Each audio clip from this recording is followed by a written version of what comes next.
And welcome into another episode of the Eye Test. Today we're going to be filling out an all-star ballot and also doing something kind of fun that I've dubbed the Up Next All NBA First and Second Teams. We'll get to that a little bit after the all-star ballot. First off, we are going to start with the West. The all-star, the actual media members and coaches and all that turn in their ballots, that was due this Monday. So the teams are already finalized. This is my personal NBA all-star ballot. First off, we are going to start with the West, where for the most part, in both conferences, I found the starters to be pretty easy. So the guarantees on the West, Luka averaging 33, 9, and 8 a game. I know people aren't loving his shot diet this year, but still shooting 47 and 34, so not terrible efficiency. Shai Gilgeous-Alexander, the best healthy player in the league, I would say currently. Nikola Jokic has been a revelation this year. Honestly, having a career year before he got hurt. Those are, I think, the no doubt three starters. And then we get to the back half of the Western starters where I'm definitely taking Anthony Edwards. The Timberwolves are 27-14 as of the date of recording. They sorely miss him. 27-15. They sorely miss him when he is not on the floor. They lost to the Rockets. He is kind of floating on a different planet right now as far as one, efficiency. He's shooting 50 and 41 splits right now, averaging 29 a game, runs the entire offense for the Timberwolves. The Timberwolves are a team who they have Mike Conley, but outside of that, they don't even have a traditional play initiator, and has taken on a lot of those responsibilities. Easy fourth starter, in my opinion. Now, the fifth one is where I had a little bit of difficulty. If you want to put Wemby here, I'm fine with it. If you want to put Steph, I'm fine with it. I put Wemby here for the simple fact that, the Spurs are better. They are the 2 seed right now, and the Warriors are sitting at the 8 seed as of date of recording. And 2, I just think Wemby's still more impactful. Even when he was coming off the bench, they beat the Thunder twice. This team that everybody thought might have 75-plus wins this year, they beat them twice when Wemby was coming off the bench. I think it's important. I think it's noteworthy. Wemby obviously having a career year in his third year. So we will now get to the reserves. Steph Curry, number 1. Easy. He's having one of his maybe not, if you look at the stats, not traditionally like jumping off the page years, but man, they are just so offensively dead. I watched them play the Knicks the other day, and he got some help in that game. He did. I'll throw that out there. He wasn't particularly great for 3 either in this game versus the Knicks the other day on Amazon. But, I mean, it's because of him that, there's so much gravity. They get nothing from Kuminga. Draymond is a travesty on offense right now. I know, like, the leadership, like, do all those little things. Like, that's great. But, yeah, Steph Curry, definitely our first all-star reserve lock. And then our second lock, Kawhi Leonard, dare I say, having a career year. I think most people had written off Kawhi was going to play 30 games, period. He's already hit the 30-game mark. He is eligible for all-star stuff. He might even be eligible for all NBA awards for the first time in his career in probably 5 years. So, not 5 years, since the 65-game limit came out. Kawhi Leonard lock, 28 a game. Clippers are 12-2 in their last 14. I think that's pretty easy. Next lock, Kevin Durant as a reserve. He's the adult in the room still for the Rockets. He's averaging 26 a game. His efficiency is still otherworldly. Like I said, I looked at Ant's efficiency. I was like, man, that's great efficiency. And I looked at Durant's and I was like, that's how good of a basketball player Kevin Durant has been over the past couple of years. So he's going to have to be a lock. Another lock, Jamal Murray. The Nuggets have not skipped a beat. They're the 3 seed. Since Nikola Jokic went down, I think most people expected them to drop to the 5 or 6 seed, at least before their franchise centerpiece came back. But it's been Jamal Murray, and he's been staring down some tough teams, tough matchups. I know they played the Mavericks the other day, and that's not really what you would think of as a tough matchup. I get that. But, he was 22-17 in the Celtics game the other day. Yeah, Jamal Murray's a lock. Next up, Devin Booker. I think he's a lock as well. 25 a game. Book not giving you a great Devin Booker season. I think a lot of his load has kind of been taken over, which is great because, again, he's not having a great year, but he's still 25 a game. The Suns are still have a winning record. They're right behind the Lakers. When most people would have picked the Suns team to have a losing record, Devin Booker, obviously their leading scorer, best player on the team. Yeah, Devin Booker's a lock. And our last lock, Deni Avdija. Trailblazers are sitting at 20-22 right now, and it's because of Deni Avdija. 26, 7-6. He's battling every other team's best player, pretty good efficiency as well. And just just a guy that took a leap. And we like to reward guys that take leaps in the NBA each year. And I think Denny deserves the All-Star nod. If he had any help on this team that was conducive to winning basketball, I mean, how about their number 2 lottery pick that has not played a single game this year? I know Shaedon Sharpe has been helping out, but you still have questions with him. Denny's an easy lock for me as a reserve. Before we get to the 12th spot on this, because that's now 11 players that we pick, I have another one. Because I don't think it's right to have the Dwayne Wade spot and the Dirk Nowitzki spot, the extra spots for them to be honorary All-Stars their last year.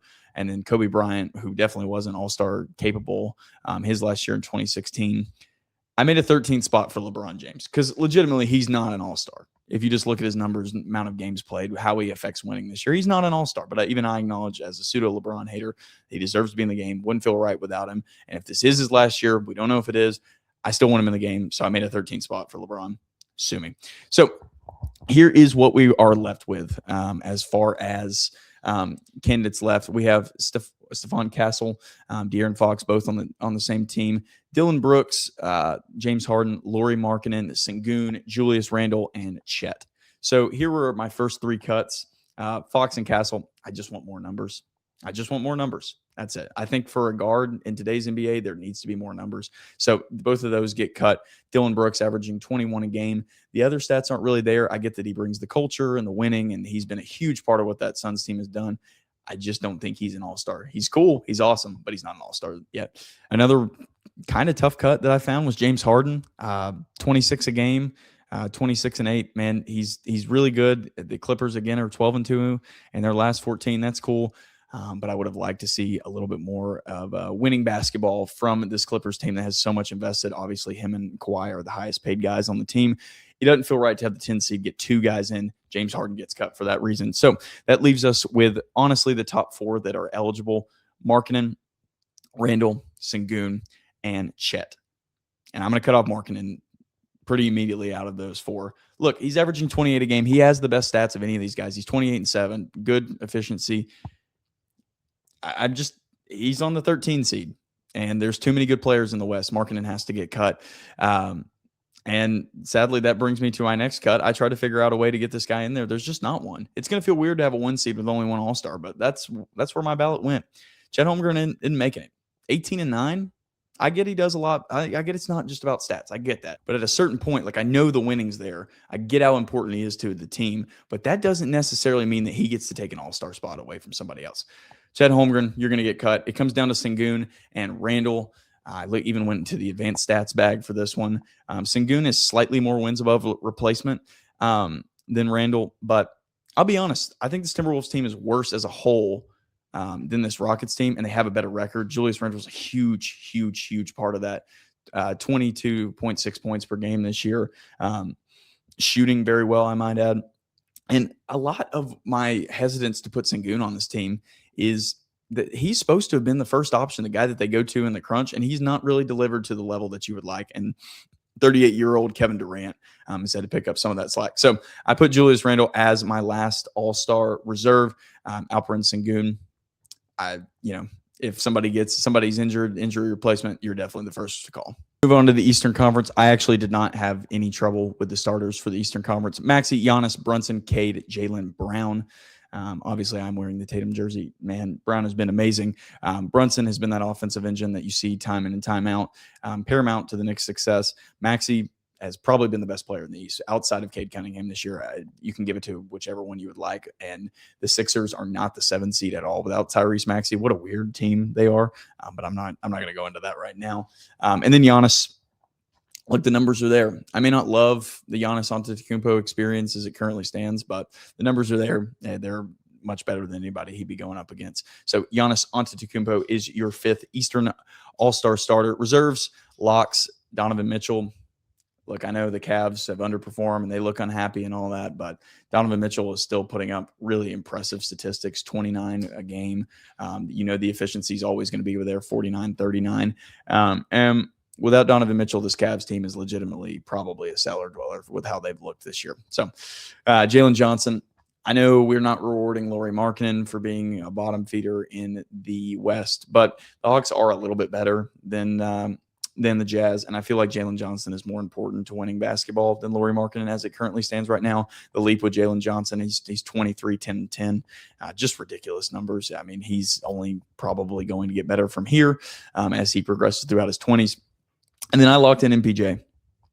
26, 7, and 3 on a team that doesn't have anything else, still keeping that efficiency way up on the shooting splits. The advanced stats like Michael Porter Jr. a lot this year.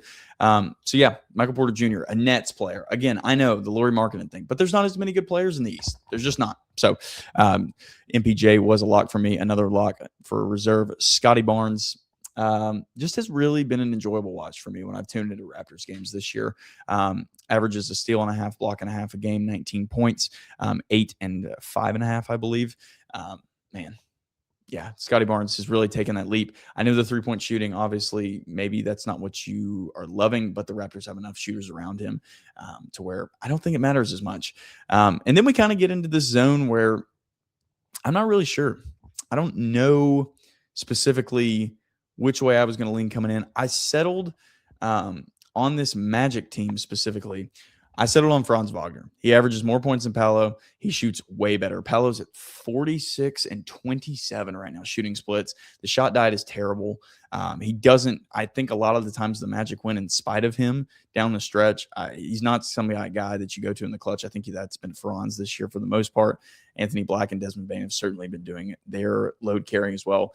I think Paolo has just been kind of upsetting this year. And so I gave Franz the nod. The Magic definitely don't deserve 2 All-Stars with how kind of balanced they are across the top. So Franz Wagner is another reserve. Karl-Anthony Towns makes it. He's 21 and 11.5 a game. His three-point shooting is actually down. I was kind of surprised to see that. But they would be toast without him. The Knicks would. I know they got Bridges. I know they got the wings. But at the big man spot, Towns, you still hate some of the stuff he does. But he definitely holds down the paint well enough to where he gets the 11th spot. And then 12, this was by far the toughest. I looked at Paolo still. Paolo was actually my last cut. Brandon Ingram was a guy that I looked at, 21 a game, 6 rebounds. He's been the guy that the Raptors went to early in the season. Not so much as of late. They haven't had to need him as much with some of the games they've been playing. Jalen Duren, I really wanted to find a way to get his leap acknowledged and in here.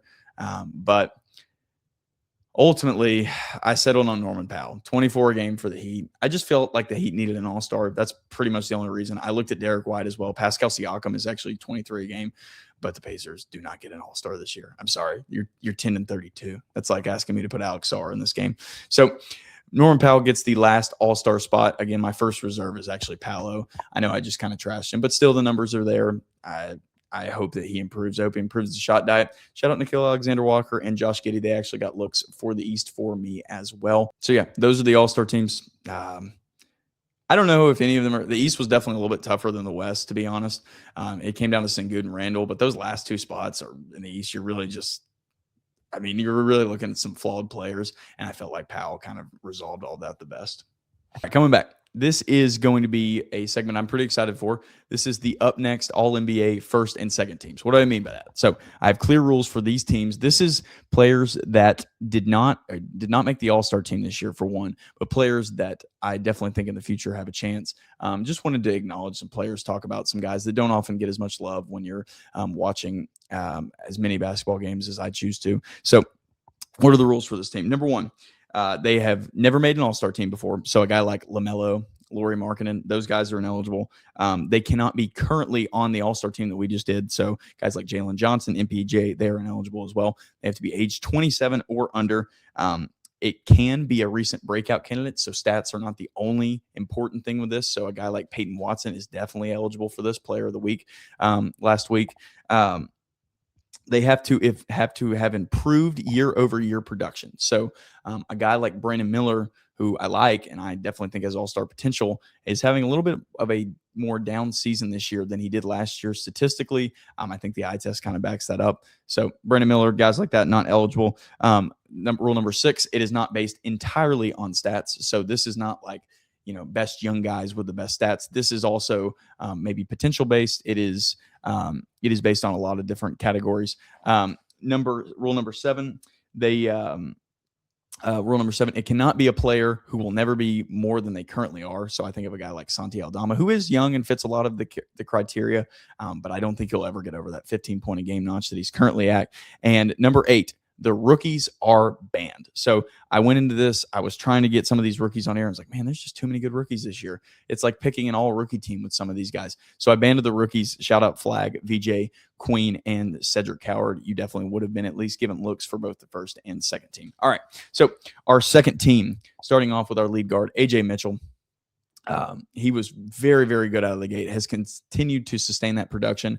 I think on a bigger, in a bigger role, better, maybe even a worse off team. He's definitely going to be getting paid. AJ Mitchell is a guy that when you see him, you're like, man, where did this guy come from? He looks like he create 20-something points a game for me pretty easily. He's in a reduced role in OKC. AJ Mitchell is the first member of the up next All-NBA second team. Shaedon Sharpe also going to make the second team. He's helped out Denny a lot. He's definitely somebody that I think has a lot more room to grow, and that's mainly why he's here. He doesn't shoot incredibly from 3 even. He is kind of a liability almost from there. He's still averaging 21.5 points a game. He's one of the most athletic players in the league. Shaedon Sharpe, welcome to the All-NBA second team. Up next, Amen Thompson. I really struggled. Amen almost got cut off of this, to be honest. He's averaging 4 more points a game, averaging more rebounds, more assists. He's actually shooting worse from the field. He shot like 53, 54% last year. He's 50%. He almost got left off of this because his shooting from 3 is worse, which is very concerning for a player that's going into year 3 or is in year 3. Has Kevin Durant on his team, so theoretically the load should be a little bit more light on him as far as that. He should get more open 3 looks, especially if they know that you can't shoot them. But Amen Thompson, there's enough there. There's enough potential with the athleticism, with some of the physical gifts that he gets to make the team. Peyton Watson. He's only averaging like 13 a game, but man, he was on a tear there for a little bit. He looks more comfortable. I think the mid-range game looks, I don't even know where it came from. He's obviously been this super athlete that Denver's been waiting for to pop for a while. And he stepped up big when Nikola Jokic went out. So Peyton Watson. And the last member, Alex Sarr. Had a great year for the Wizards. Haven't caught many Wizards games, but when I have, Alex Sarr jumps off the page. He looks a lot more seasoned than some of the kids that they have running around down there. A guy like Keyshawn George, I just don't know if he'll ever be more than what he is right now. Again, Trey Johnson isn't eligible, even though he has looked good in spurts. Some of the highlights, the logo threes have popped for him. All right, moving on to the first team. First member of the up next, all NBA first team, Keontae George. Man, 23.7 a game. The Jazz are still not very good, and there's some questions with George where you're just like, man, is this just the fact that he's just found out he can shoot more than everybody else? But his field goal percentage is up. His threes are up this year. I'm interested for Keontae George. He's 20th in the league for eligible players for points per game. His shot diet seems to have improved. The playmaking seems to have improved just a tad bit. And I think as the Jazz develop more of their young players, such as Bryce Sensabaugh, who was actually the catalyst for this up next team, I think Keontae George is going to continue to come along with them and support winning basketball. He'll continue to go with a guy like Lauri Markkanen. Our second guard, Anthony Black, man, there's so much to be excited with Anthony Black. I think the question is Orlando going to let him succeed? Are they going to get out of his way with this Paolo and Franz combination, which has not worked? And it's kind of concerning that we're going into year 3 or 4 of this pairing.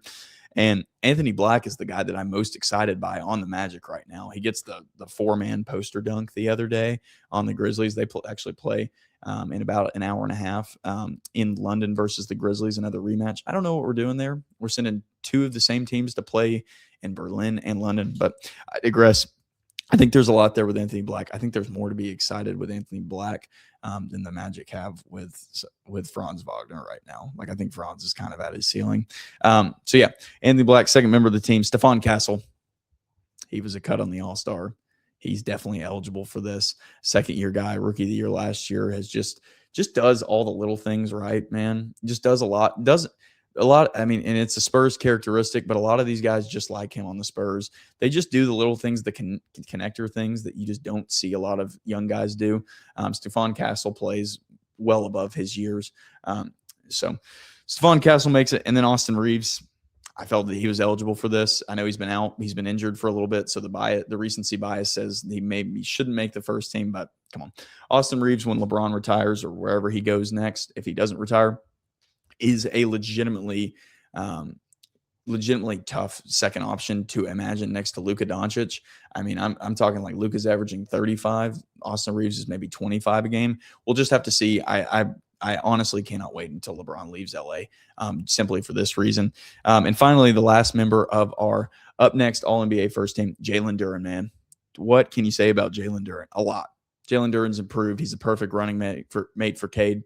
I really wanted to get him on an all-star team this year. I believe that he'll make one in his career, and I think we're only scratching the surface of what Jalen Duren can be as a non-3-point shooting big man in 2026, which is just nuts to me.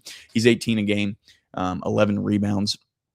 I think Duren will continue to improve. I really do think the Pistons are going to be a force with him and Cade as long as everybody stays healthy.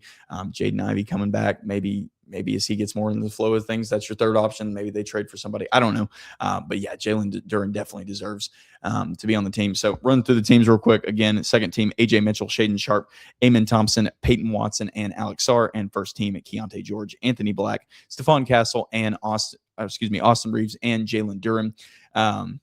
That was fun. That's something I'll do probably every year that this show is a thing.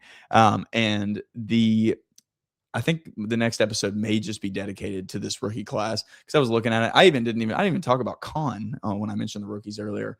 So I think I'm going to do a rookie deep dive next. So if you'd like to see that, definitely be on the lookout for that video. I don't have anything else for you. I know this was a little bit longer of an episode, but I had two really fun ideas that I wanted to get in. I meant to mention toughest cuts, toughest omissions, Colin Gillespie, Jade McDaniels, and Ryan Rollins for one reason or the other. But like I said, I don't have anything else for you. Appreciate you guys watching this. Peace.